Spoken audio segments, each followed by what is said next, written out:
എറണാകുളത്ത് intelligence bureau ഉദ്യോഗസ്ഥൻ ചമഞ്ഞ് തട്ടിപ്പ് നടത്തിയ കേസിൽ പ്രതിയെ ചോദ്യം ചെയ്ത് ഐബി. വാരാപ്പുഴ സ്റ്റേഷനിലെത്തിയായിരുന്നു പ്രതി പ്രണവിനെ ചോദ്യം ചെയ്തത്. ഐബി ഉദ്യോഗസ്ഥൻ ചമഞ്ഞുള്ള തട്ടിപ്പുകളെ ഗൌരവത്തിൽ കണ്ട് വിശദമായ വിവരശേഖരണത്തിനാണ് ഐബിയും ലക്ഷ്യമിടുന്നത്.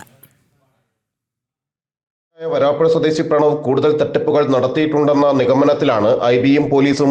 ഐബിയുടെ വ്യാജ ID കാർഡ് നിർമ്മിച്ചത് എവിടെ നിന്നാണെന്ന് കണ്ടെത്താനുള്ള അന്വേഷണവും തുടരുകയാണ്. വൻ സംഘമാണ് കേന്ദ്ര ഏജൻസികളുടെ പേരിലുള്ള തട്ടിപ്പുകൾക്ക് പിന്നിൽ. പ്രണവിനെ കസ്റ്റഡിയിൽ വാങ്ങി വീണ്ടും ചോദ്യം ചെയ്യാൻ ഒരുങ്ങുകയാണ് പോലീസ്. ഓൺലൈൻ ട്രേഡിംഗ് ആപ്പ് വഴി പണം നഷ്ടപ്പെട്ട വീട്ടമ്മയുടെ അക്കൗണ്ട് വിവരങ്ങൾ ശേഖരിച്ചായിരുന്നു തട്ടിപ്പ്. ബ്ലാക്ക് ലിസ്റ്റിലുള്ള ഓൺലൈൻ ഫ്രോഡ് അക്കൗണ്ട് വഴി സ്ത്രീയുടെ അക്കൗണ്ടിലേക്ക് പണം അയക്കുകയും ഇതോടെ സ്ത്രീയുടെ അക്കൗണ്ട് മരവിപ്പിക്കപ്പെട്ടപ്പോൾ തട്ടിപ്പ് ആരംഭിക്കുകയുമായിരുന്നു. തുടർന്ന് IB ഉദ്യോഗസ്ഥനാണെന്ന് പരിചയപ്പെടുത്തി സ്ത്രീയെ ബന്ധപ്പെട്ടു. കേസിൽ നിന്ന് ഒഴിവാക്കാൻ സഹായിക്കാമെന്ന് പറഞ്ഞ് 50,000 രൂപ ചോദിച്ചു.